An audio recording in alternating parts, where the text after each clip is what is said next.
പറഞ്ഞ അജാതി feel good. ചുരുളിയും മാലിക്കും അതിന്റെ ഇടയില് സംഭവിച്ചു.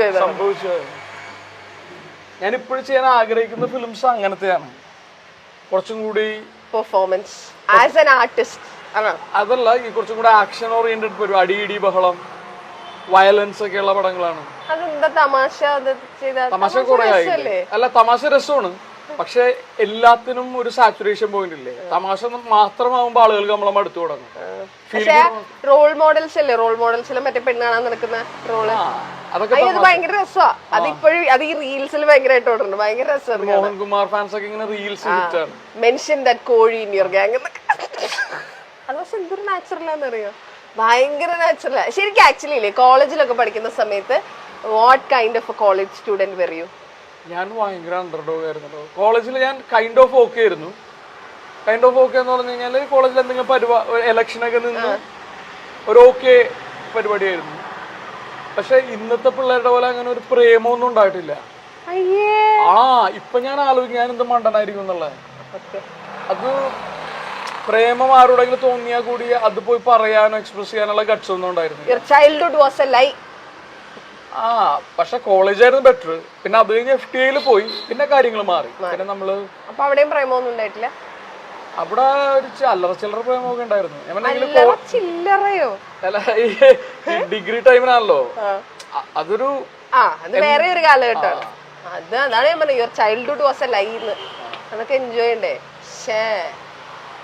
നടന്നില്ല. നോക്കട്ടെ, കൊറേ ബാൽക്കണി സ്പേസസ് ഉണ്ട് വീടിന്. ഇത് രക്ഷപ്പെടാൻ കാരണം കൊറോണ ടൈമിലാണ് എനിക്ക് യൂസ് വന്നത്. അല്ലെങ്കിൽ നമ്മള് ഇത്ര ഇവിടെ വന്നിരിക്കലൊന്നും. കൊറോണ ടൈമിൽ എല്ലാ വൈകുന്നേരങ്ങളും ഞങ്ങൾ ഇവിടെ. ശരിയാട്ടോ, നല്ല സ്പേസാ. ഇതിന്റെ ഈ ഫ്രണ്ടിൽ കാണുന്ന ഇതെന്താ ഈ ബിൽഡിംഗ്? Navy quotation. ഞാൻ ഇതിനു മുമ്പ് ഒരു കാര്യങ്ങൾ ചോദിച്ചപ്പോഴും പിന്നെ ആറ്റിറ്റ്യൂഡ് കാണിച്ചിട്ടില്ല. പക്ഷെ ഒരു കാര്യം ചോദിച്ചപ്പോ കാണിച്ചു. എന്താന്ന് പറയാമോ? പാട്ട് പാടാൻ പറഞ്ഞു. എക്സാക്ട്ലി. ഇപ്പൊ ഇതിന്റെ അകത്ത് ഒരു നല്ല ബ്യൂട്ടിഫുൾ ഭയങ്കര വില്ലേജ് ഫീൽ ഉള്ള ഒരു പാട്ട് ഇറങ്ങിയിട്ട്. പാടുക. ആ പാട്ടൊന്നും പാടാറിഞ്ഞൂടാ. പക്ഷെ ഞാൻ ഇപ്പൊ ഇന്നിങ്ങോട്ട് വന്നപ്പോ മഞ്ജു ആണെന്ന് പറഞ്ഞപ്പോ ഞാൻ പാട്ട് പാടാൻ തീരുമാനിച്ചു. ശരിക്കും? എന്നിട്ട് വേണ്ടാന്ന് വെച്ചു എന്ന് പറയാനാണോ? അല്ല, ഞാൻ പാടാം. ഈ സൗണ്ടിന്റെ വണ്ടിയുടെ പ്രശ്നമുണ്ടോ? ഇല്ല, നമുക്ക് അപ്പുറത്തോട്ട് പോവാം. നല്ല സൗണ്ട് പ്രൂഫിൽ പാടാലോ. ഞാൻ പാടാം. പച്ചപ്പും പാടും. ചിരിപ്പിക്കോടോ? ഇല്ല. എന്താ പ്രശ്നം അറിയാം മഞ്ജു? എല്ലാരും തുറന്നു പറയുന്നോണ്ടിട്ട് വിചാരിക്കരുത്. അല്ല, ഞാൻ പാടാൻ വേണ്ടി വരുമ്പോ അനാവശ്യമായിട്ടുള്ള ശബ്ദങ്ങൾ, രൂപഭാവങ്ങൾ പുറപ്പെടുവിക്കരുതെന്നല്ലേ? ഒരിക്കലും ഇല്ല. പാട്. ആ ഫസ്റ്റ് നോട്ട് തെറ്റിയാ പിന്നെ പാടാൻ പറ്റുള്ളൂ. പക്ഷെ ഒരു സുഹൃത്ത് എന്നുള്ള നിലയില് ഞാൻ ഇങ്ങോട്ട് വന്നപ്പോ നിങ്ങളാണ് ഇന്റർവ്യൂ ചെയ്യണമെന്ന് അറിഞ്ഞപ്പോ ഞാൻ പാടണം എന്ന് ഉറപ്പിച്ചു വന്നിരിക്കുകയാണ്. എന്നെ പാടണ്ടെന്ന് പറയുന്ന ഒരു തീരുമാനത്തിലേക്ക് എത്തിക്കരുത്. അതെനിക്ക് പറയാനുള്ളൂ. കണ്ടോ, ഇപ്പോഴും എന്നെ ചിരിപ്പിക്കുന്ന എന്റെ മുമ്പിൽ നിന്ന് മുഴുവൻ പറഞ്ഞ ഞാൻ ചിരിക്കില്ലേ? ഇല്ല, പാട്.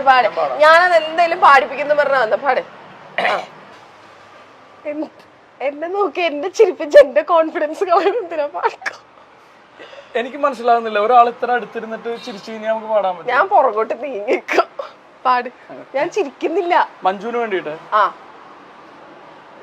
വേതാളം പോലെ കൂടെ തുടരുന്ന ശാപൊന്നും പാടരുതിട്ടോ.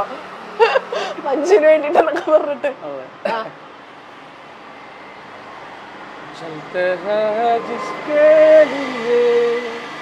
तेरी आँखों के दिए ढूंढ लाया हूँ वही गीत मैं तेरे लिए चलते हैं जिसके लिए